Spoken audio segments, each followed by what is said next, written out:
This week's video is sponsored by Summit Creative.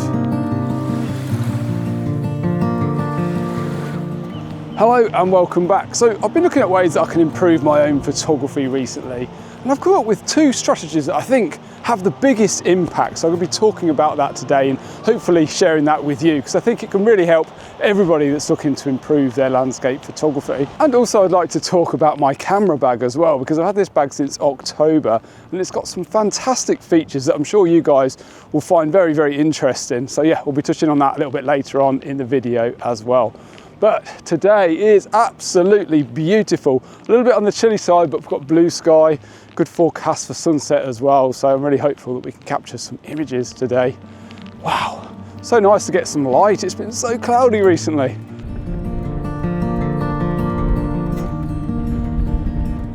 So if you watched my video over Christmas, you might recognise this place, and the day was pretty gloomy. I only took one photograph that day just because of the overcast conditions, but I thought it was a place that had bags of potential. Now this kind of brings me on to my first point, because if you find a location that you think has bags of potential, the best thing you can do is just keep revisiting it. Go back time and time again, do research online, look at Google Maps, look at the photographer's ephemeris, see how the light falls at different times of the day, different times of the year, different seasons, you know, all of that good stuff, and just keep going back and revisiting that location. And I guarantee the more times you visit it, the better your chances are going to be of capturing an amazing photo. Now, of course, I'm hopeful that I'm going to get a good photo here today, but the reality is it might take many more times before I get something that I'm truly, truly happy with.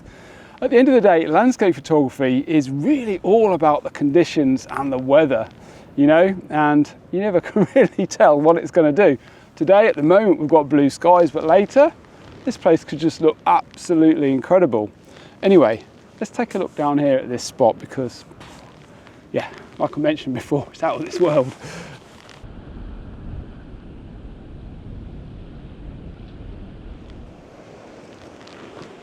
Now last time I was here, I just kind of walked straight past this because the light, like I mentioned, was very overcast. Even though I thought it was an amazing, you know, location, it really wasn't going to make a good image. Today we've got something almost opposite. We've got dark shadows running across it, which again is making it challenging. So for a location like this, I think the best thing to do is just spend some time in the area, walk all the way around it, get to really know it, because yeah, ultimately that's what's going to give us the knowledge to be able to make a really good photo. So yeah, I'm exploring different angles now.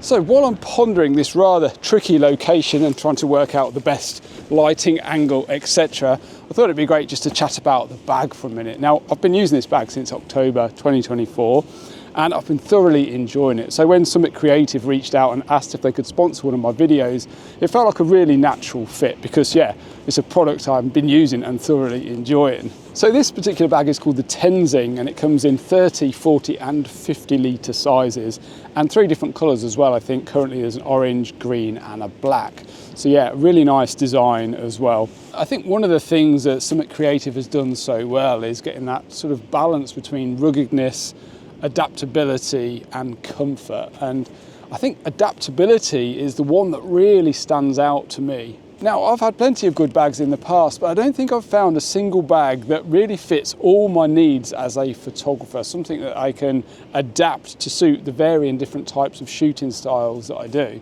On the outside of the bag itself, there's tons of pockets. There's massive storage in the back here, which I, keep my waterproofs in. There's this expandable roll top here on the top, which is fantastic. You can expand it right up, get loads in there. It's got 2 zips, got a zip at the top and at the bottom as well.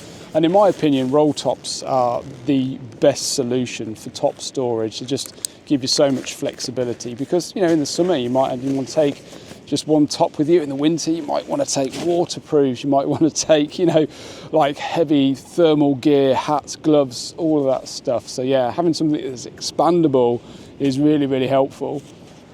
So one of the great things is it's got this side entrance on here where you can get at your camera. So it means you can get the camera out of the bag without actually putting the bag down in the wet sand or dirty mud or whatever that is. So that's really cool. This back panel obviously opens up and we get access to our camera gear. Now, we don't have a camera cube like you get in a lot of bags. This is all built in, which is fantastic, but it's super adaptable. Well, let me show you. So as you can see here, my setup's quite minimal. I've got one camera body, 3 lenses and some accessories here. However, this part here actually flips round to extend the camera equipment compartment, and you get some more dividers as well. So say if you had another body and a drone, you could stow that in the top part there, so you could have access to all of this section here, which makes the bag really, really versatile, which is absolutely fantastic. So this bag actually does come with a waist strap. However, I've taken mine off as I feel it's comfortable enough, you know, without it. So if you're interested in learning more about this fantastic bag, please do go and take a look at the link in the video description. And also, actually, if you're visiting the photography show this coming weekend, Summit Creative are there. I think they're on stand C90, so you'll be able to go and take a look at these bags for yourself, get some hands-on experience with them. Yeah, I'm sure you'll love them. Anyway, let's take a bit more of a look at this interesting area that I'm really struggling with, but I'm sure there is an image here. But I'm thinking, because we can get down there, I'm wondering if it'd be one of those locations where you can actually go and stand and put yourself in the shot, you know, a bit of a selfie type thing. I think it could work for that. My biggest concern is how the light is falling on the actual landscape itself. Let me show you exactly what I mean. So as you can see, the light's coming in from this angle here, and we've got this very dark shadow on this side and light hitting this side. I think Church Rock in the background makes a nice focal point, but I don't know whether the shadow in the image is too dark. You know, unlike painters, for example, where they can decide where to place the light and shadow in an image or a painting, us as photographers, we don't have that luxury, do we? We have to, you know, work with the conditions that we've got, or build up that knowledge so we know when to revisit to get the light in the right place. And I think that's key for this. Maybe if I go and stand there on that corner, which is actually where we were sat while I was talking about the bag. So maybe if I go and stand on that corner, that might be the spot.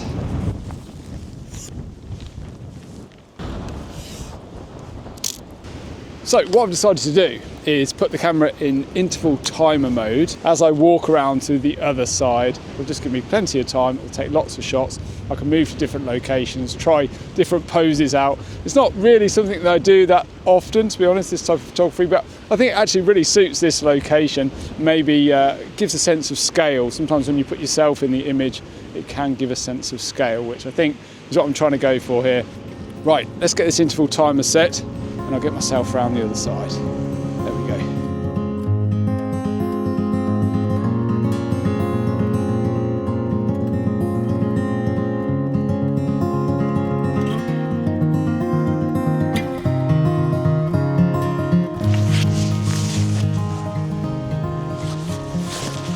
I'm 100% convinced there's an amazing photograph to be had there. It's just about putting in the legwork and putting in the time and enjoying the process, and that's the most important thing. And yeah, I thoroughly enjoyed that. I don't think I've come away with anything too spectacular, but yeah, enjoying the process is what it's all about. Right, let's hot foot it to our next location, and we'll see if we can come up with something a little bit better.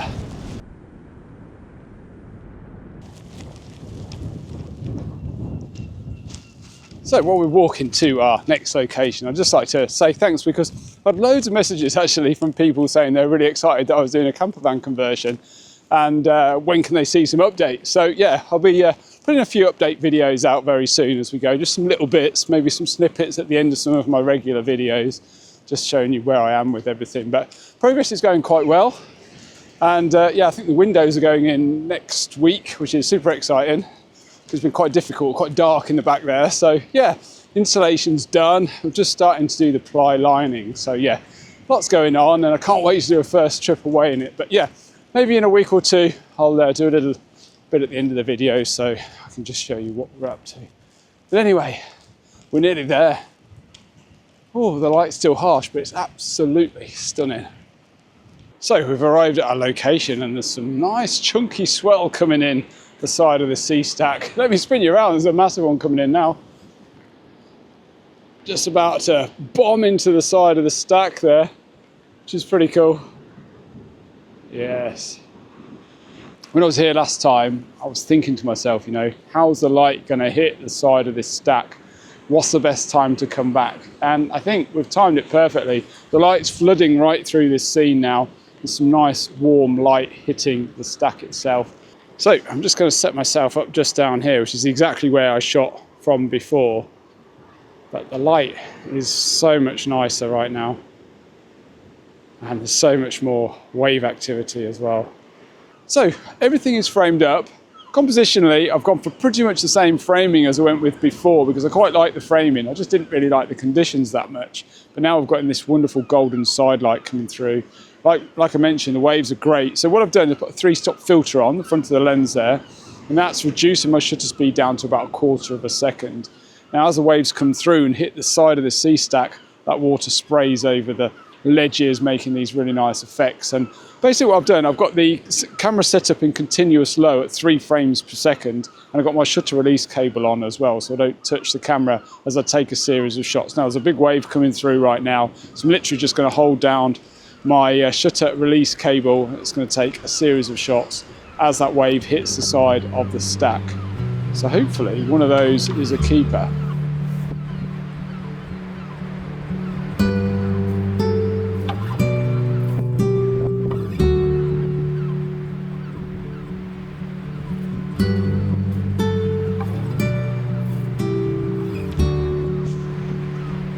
So as mentioned, there are 2 strategies that I use to help improve my photos. Obviously, the first one being revisiting your location as much as possible in different conditions. The second one is something that I do on almost every shoot, and that is, once I've taken my last photograph of the day and the conditions have kind of dwindled and that's basically all I'm getting in terms of light, I do a little bit of scouting work. So I put in a little bit of extra legwork to see if I can find something else, something that will give me that spark of inspiration to want to actually go back and revisit that location. And that's exactly what I did at the end of that last shoot, the first time that we came here. I ventured around to this side of the stack to see what the view looking down the coast was like. And I have to be honest, it's probably a better view. Now, whether it works in the current lighting conditions or not, I don't know. We've got some heavy backlighting right now, but it's very, very dramatic. And it is an incredible view. So we're going to get set up, see if we can make something work. And you never know, we might get some golden clouds or afterglow this evening.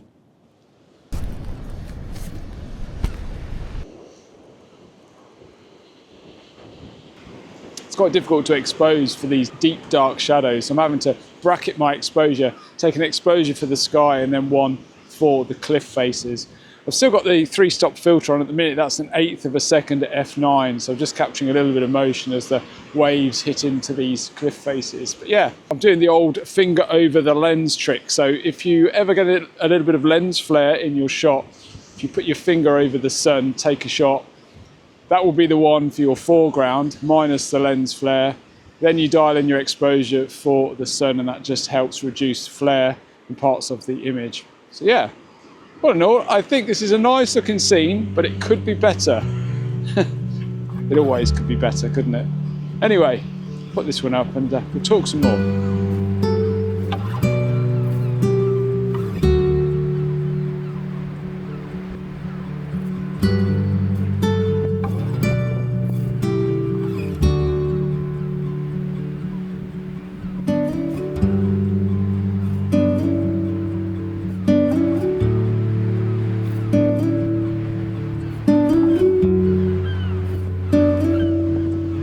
So I had a really dramatic couple of minutes there, some wonderful cloud patterns coming through the scene, lots of seabirds flying around. Took the filter off. That was allowing me to get a quick enough shutter speed to actually freeze the seagulls and the cormorants that are flying around. It's absolutely amazing. I do hope you got something from this video. Obviously we've covered quite a few things today, haven't we? Revisiting locations multiple times, scouting locations whenever possible, and of course the awesome bag that we've got here. Anyway, I do hope you enjoyed the video. If you did, you might like the one that's at the top here, and why not check out my composition ebook, which is linked up here and also down in the video description. Anyway, until next week, take care.